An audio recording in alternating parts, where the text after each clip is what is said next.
జగనన్నకి నాకు మద్దతుగా నిలిచి రాబోయే శాసనసభ ఎన్నికల్లో నా విజయం కోసం పనిచేస్తానని మాట ఇచ్చిన గంగాధర్ గారికి, సుబ్రహ్మణ్యం గారికి, ఆయన అనుచర వర్గానికి అందరికీ మా హృదయపూర్వక నమస్కారాలు.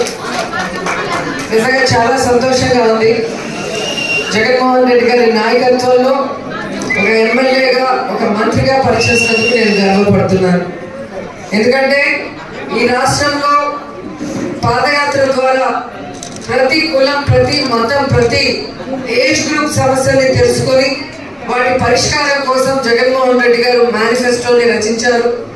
ఆ మేనిఫెస్టోని తాను ముఖ్యమంత్రిగా సంతకం చేసిన మొదటి రోజు నుంచే ప్రతి ఒక్కరికి కూడా ఆ సంక్షేమ పథకాలు అందించే విధంగా సచివాలయ వాలంటీర్ వ్యవస్థ తీసుకొచ్చి మీ ఇంటికే వాలంటీర్లు వచ్చి మీరు ఏ సంక్షేమ పథకానికి ఎలిజిబిలిటీయో వాళ్ళే వాటిని అప్లోడ్ చేయించి మీ అకౌంట్లోకి అన్ని సంక్షేమ పథకాలు పడే విధంగా చేశారు. అంటే ఎంత గొప్ప సంక్షేమ సామ్రాట్ జగన్మోహన్ రెడ్డి మన రాష్ట్రానికి ఉన్నందుకు మనం అందరం కూడా గర్వపడాలని కూడా ఈ సందర్భంగా తెలియజేస్తున్నాం. మబ్బులు అడ్డం వచ్చి సూర్యుడైనా లేటుగా వస్తాడేమో కానీ 1వ తేదీ వస్తే టెన్షన్ గా పెన్షన్ మీ ఇంటికి వస్తుంది. అది జగనన్న ఆశీస్సులే. గతంలో పెన్షన్ కోసం మీరు కాళ్ళు అరిగిపోయేలాగా ఏ విధంగా ఆఫీసుల చుట్టూ తిరిగినా పట్టించుకునే వాళ్ళు కాదు. ఇచ్చే డబ్బు ఆటో ఛార్జీలకే సరిపోయేది. కానీ ఈరోజు గౌరవంగా మీ ఇంటికే వచ్చి వాలంటీర్ ఇవ్వటం అనేది మీరు గమనించారు. ఎందుకంటే ఒకప్పుడు జన్మభూమి కమిటీలతో ఒక ఇల్లు కావాలన్నా, ఒక పెన్షన్ కావాలన్నా ఆ లీడర్ కాళ్ళు పట్టుకొని ఆయన ఇంటి చుట్టూ తిరగాలి. అలా తిరిగినా కూడా ఒకరో ఇద్దరికో వచ్చేది కానీ అందరికీ వచ్చేది కాదు. కానీ ఈరోజు ఏ పార్టీ వాడైనా, ఏ కులం వాడైనా, పేదవాడు అర్హుడైతే చాలు ప్రతి సంక్షేమ పథకం టెన్షన్ గా మీ ఇంటికి వచ్చి చేరే విధంగా ఒక గొప్ప వ్యవస్థను తీసుకొచ్చిన జగనన్నకి మీ అందరి తరఫున కూడా కృతజ్ఞతలు తెలియజేసుకుంటున్నాను. ఎందుకంటే ఈరోజు ఒక్కరు మిస్ కాకుండా అందరికీ అమ్మఒడి, ఆసరా, చేయూత, పెన్షను, ఇల్లు లేని వాళ్ళకి ఇళ్ల పట్ట, రైతు భరోసా, ఇలా అన్నీ కూడా విద్యా దీవెన, వసతి దీవెన అన్నీ కూడా ఇవ్వటమే కాకుండా పేద పిల్లలు చదువుకునే విధంగా ఈరోజు ప్రభుత్వ స్కూల్స్ ని రెనోవేట్ చేసి ఈరోజు అన్ని మౌలిక వసతులు ఏర్పాటు చేయడమే కాకుండా వాళ్ళకి గౌరవంగా ఒక యూనిఫామ్, చక్కగా చదువుకోవడానికి డిక్షనరీతో సహా టెక్స్ట్ బుక్స్, అలాగే ఆరోగ్యంగా ఉండటానికి పౌష్టికమైన ఆహారం 5 రోజులకి 5 రకాల మెనూని ఇవ్వటమే కాకుండా ఈరోజు ఆర్ఓ వాటర్తో, అలాగే డిజిటల్ బోర్డ్స్తో, ఇంగ్లీష్ మీడియంతో, సిబిఎస్ఈ సిలబస్తో 9th, 10th, 8th వాళ్ళకి మీరు చూస్తే ట్యాబ్, బైజూస్ కంటెంట్తో ఇలా కార్పొరేట్ స్థాయి విద్యని పేద పిల్లవాడికి అందించిన గొప్ప మనసున్న నాయకుడు జగన్మోహన్ రెడ్డి గారు. అంతకుముందు మీరు ప్రైవేట్ స్కూల్కి పంపించాలంటే కుదిరేలా? మీకున్న ఫైనాన్షియల్ స్టేటస్ అంటే మీరు ఏ రోజుకి ఆ రోజు కూలి పని చేసుకుంటేనే మీకు జీవనం సాగుతుంది. అలాంటి మీరు కార్పొరేట్ స్థాయి స్కూల్స్ కి డబ్బులు కట్టి చదివించాలంటే కుదిరే పరిస్థితి కాదు. కానీ ఈరోజు మీ పిల్లలు కూడా చక్కగా చదువుకొని భవిష్యత్తులో మంచి స్థాయిలో స్థిరపడాలి అని చెప్పి నాడు నేడు కింద ఈరోజు స్కూల్స్ అన్నింటినీ కూడా రూపురేఖలు మార్చి పేదవాళ్ళకి విద్యని అందించిన విద్యా ప్రదాత అని చెప్పచ్చు. అలాగే మీరు చూస్తే వైద్యం అనేది పేదవాడికి చాలా అవసరం. ఒక చిన్న ప్రాబ్లం ఏదైనా వచ్చి ఒక ఆపరేషన్ జరిగితే ఆ పేదవాడి ఇల్లు అప్పుల పాలైపోయి ఏ విధంగా కష్టపడతారో మీ అందరికీ గతంలో తెలుసు. రాజశేఖర రెడ్డి గారు వచ్చిన తర్వాతే ఆరోగ్యశ్రీని తీసుకొచ్చి పేదవాడికి నేనున్నా అని భరోసా ఇచ్చారు. తండ్రి 2 అడుగులు ముందుకు వేస్తే కొడుకు 4 అడుగులు ముందుకు వేశారు. ఈరోజు జగన్మోహన్ రెడ్డి గారు 5 లక్షలున్న ఆరోగ్యశ్రీని 25 లక్షల రూపాయల వరకు పెంచారు కుటుంబానికి. అంతేకాకుండా ప్రతి ఇంటికి కూడా ఈరోజు మరి ఏఎన్ఎంలు కానీ ఆశా వర్కర్ని పంపించి ఇంట్లో ఎంతమంది ఉంటే అంతమందికి మెడికల్ టెస్ట్ చేయడం జరిగింది.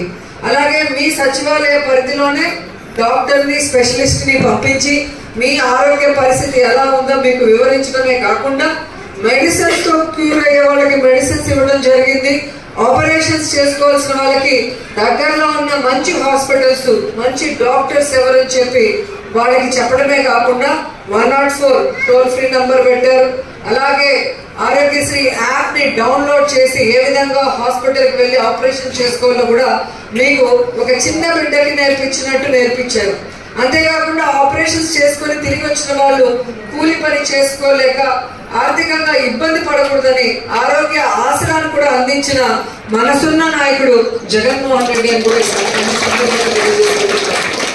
సో ఈరోజు మన ఊర్లలో చూస్తే పిహెచ్సిలన్నీ రెనోవేట్ చేశాం. Nagari 100 bedded hospital, Puttur 30 bedded hospital ని రెనోవేట్ చేసి అన్ని ఫెసిలిటీస్ కూడా ఈరోజు అందించడం జరిగింది. ఇవి కాకుండా మేము కూడా మరి ప్రతి బుధవారం అక్కడికి వచ్చే ప్రెగ్నెంట్ లేడీస్ పొద్దున వస్తే సాయంత్రం వరకు స్కానింగ్ లో ఆకలితో ఉంటారని చెప్పి మరి పౌష్టికమైన ఆహారాన్ని మా రోజా చారిటబుల్ ట్రస్ట్ ద్వారా కూడా మేము చాలా సంవత్సరాలుగా, ఒక ఆడపిల్లగా నాకు 2 పిల్లలు కాబట్టి సో కడుపుతో ఉన్న వాళ్ళకి ఆకలి కానీ రుచి కానీ వాళ్ళు కోరుకుంటారనేది ఇవ్వడం కూడా జరుగుతుంది.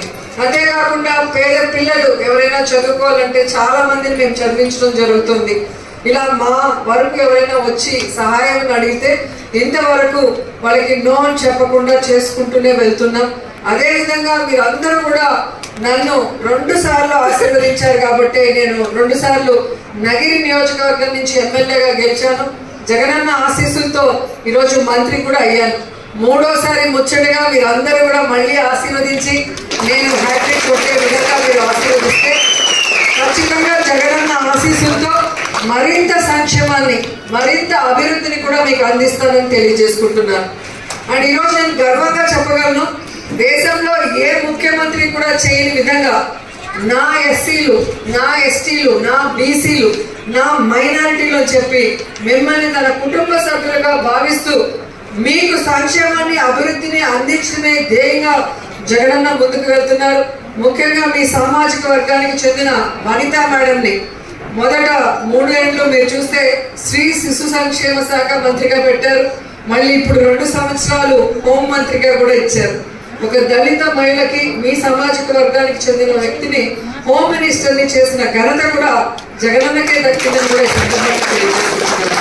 అలాగే మరి మీ సామాజిక వర్గానికి చెందిన ఆదిమూలం సురేష్ అన్నని చాలా ముఖ్యమైన శాఖ, గతంలో మీరు చూస్తే ఆయన ఎడ్యుకేషన్ మినిస్టర్ గా ఉన్నారు మొదటి 3 సంవత్సరాలు, ఇప్పుడు మున్సిపల్ మినిస్టర్ గా ఉన్నారు. అంటే ఎంత పెద్ద శాఖలు ఇచ్చి వాళ్ళని గౌరవించారో ఒకసారి ఆలోచించండి. అంటే జగనన్న కులం చూడడు, మతం చూడడు, పార్టీ చూడడు. పేదవాడు అర్హుడైతే తన కుటుంబ సభ్యుడిగా భావించి వారికి ఆ కుటుంబంలో ఎంతమంది ఉంటే అంతమందికి అండగా నిలబడే వ్యక్తి. అలాంటి వ్యక్తికి మీరందరూ కూడా పార్టీ, కులం, మతం చూడకుండా అండగా నిలబడాలి అన్న సైనికులైన మమ్మల్ని ఆశీర్వదించి మరి 45 రోజుల్లో ఎన్నికలు రాబోతుంది. అందరూ ఫ్యాన్ గుర్తు ఓటేసి మెజారిటీతో గెలిపిస్తే రాబోయే 5 సంవత్సరాలు మళ్ళీ మీకోసం మేము పనిచేస్తామని కూడా తెలియజేసుకుంటూ సెలవు తీసుకుంటున్నాను. Thank you so much. ఈరోజు నిజంగా మాకు అన్న చెప్తారు అభివృద్ధికి గణితడు సంక్షేమ పథకాలకి లక్షల్లో మరి జగనన్న శాంక్షన్ చేసింది మీ అందరికీ కూడా తెలుసు. అంతేకాకుండా మనకి ఎస్సీలో మాల సామాజిక వర్గ నాయకత్వం చాలా ఎక్కువ మంది ఉన్నారు, 5 మండలాలు 2 మున్సిపాలిటీల్లో. కానీ మాదిగ సామాజిక వర్గానికి చెందిన ఈరోజు గంగాధరం గారు మాకు సపోర్ట్ గా రావటం కొండంత బలంగా అనిపిస్తుంది. సో దుర్గమ్మ ఎంపీటీసీ గారు మరి తన సపోర్ట్ ని మాకు ఎక్స్టెండ్ చేసినందుకు ఆమె కూడా మనస్ఫూర్తిగా కృతజ్ఞతలు తెలియజేసుకుంటున్నాను. Thank you so much.